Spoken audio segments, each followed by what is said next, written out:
All right, so diving into the world of Britney Spears, but this isn't going to be just the typical rewind, you know? You guys have sent in a ton of articles, trivia, even some like deep cuts, and we are so ready to unpack it all. From pop princess to like full-blown cultural icon, get ready to see Britney in a whole new light. Yeah, it's really fascinating how much there is to unpack.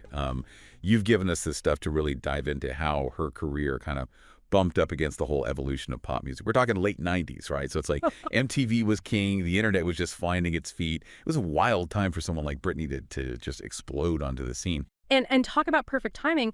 It wasn't just luck, though, right? This was a whole cultural moment waiting to happen.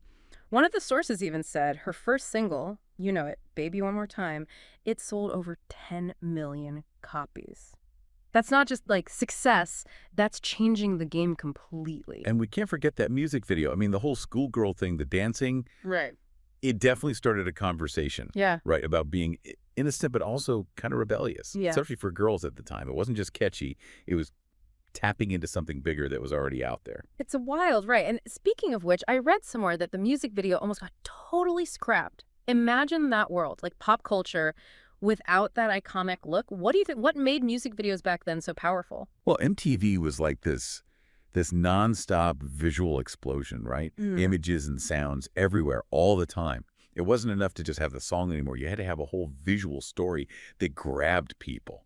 And Britney, I don't know if it was intentional or not, but she got that. The schoolgirl look, the dancing, it all built on itself to be something way bigger. And those dance routines. Man, I was trying to learn those moves back in the day. Pretty sure I wasn't alone there. It really felt like her music became this like universal language, something everyone could connect with. Did you get that feeling too? Totally.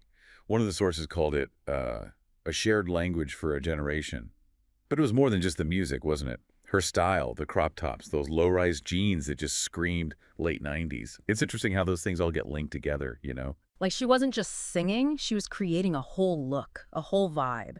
And there's this one source that talks about how big of an influence, like powerful women like Janet Jackson and Madonna were on her. You can see it too, those threads of strong women making art, pushing boundaries, owning their sexuality.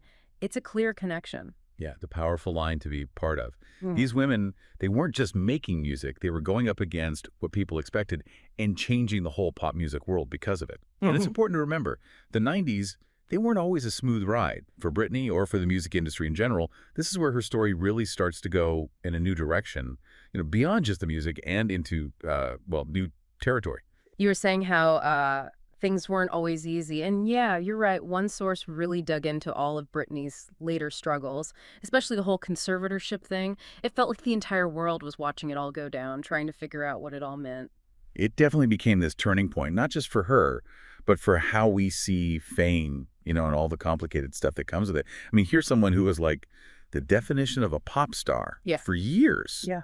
And then to see that challenge so publicly with real struggles, Yeah. it made everyone face some tough realities. No doubt. It wasn't just gossip anymore. It was about mental health, about someone being in control of their own life, the crazy pressure on people in the spotlight, especially like women in that industry. Didn't one source say the conservatorship kind of blew up the conversation about all that? It totally did. It made us all think about how we treat celebrities, right? The lack of privacy, the constant judging, especially now with social media. And remember, this was when the internet and like tabloid news were really starting to become the same thing. Yeah, it's like everything got amplified like 1,000%. You couldn't look away.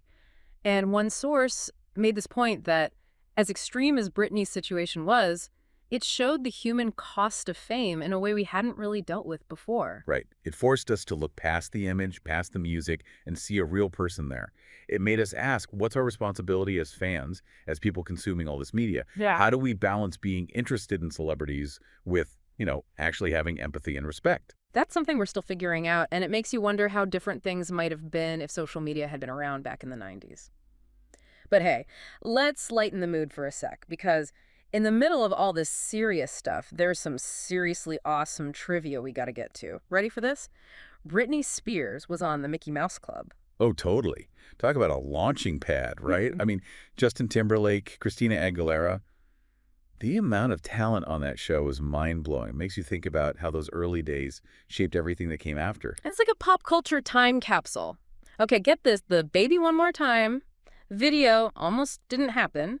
Apparently, there were some, shall we say, creative differences. Mhm. Can you imagine? I read that. Crazy, right? Such a huge moment in pop culture history almost never happened. Mm. It really makes you think about what other big moments almost got left behind. Yeah. For real.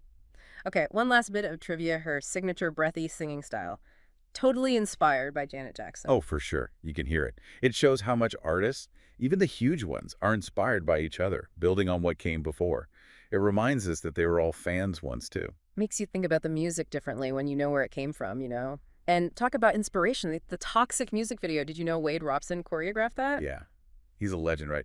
Worked with, like, everyone. Shows you the level of talent Britney had around her, even for something like a music video, which is already a team effort. It's crazy how these little things add so much to her story. Man, we've gone deep today. Her rise to fame, how she changed the 90s, the good times, the bad times, the music, the whole persona. When you put it all together, what's the biggest takeaway for you? That's a good question. I think it's that even though Britney's story is huge, it's also something we can all relate to in a way. She had to deal with all the good and bad of fame, like on a global scale, right? Yep. And the things she went through, the ups and downs, they meant something to people way beyond the music world. Totally. It's like we all watched her grow up as a performer and just as a person. She became this symbol of the 90s, and what she's been through still makes us talk about mental health, about having control over your own life, about what fame can cost you. Yeah, absolutely.